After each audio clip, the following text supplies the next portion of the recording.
This assessment asks us to identify pushable pairs of electrons, places that those electrons can be pushed, and then to draw one valid resonance structure of the molecule shown.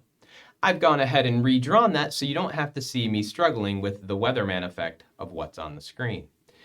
Pushable pairs of electrons are lone pairs. So these two lone pairs represent pushable pairs of electrons. I'll highlight those in orange.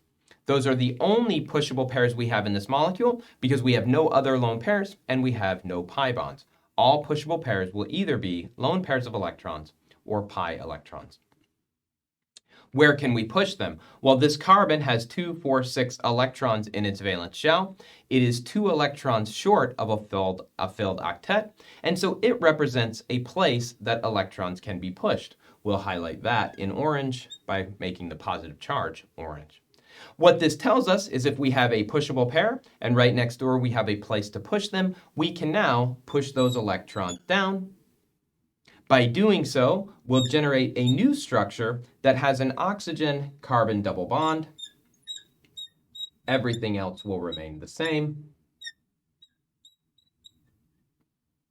Now there's only one lone pair on oxygen since the other lone pair was pushed into the carbon. That oxygen will now have a positive formal charge.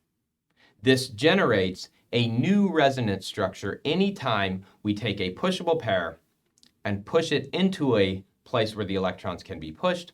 We generate a new valid resonance structure.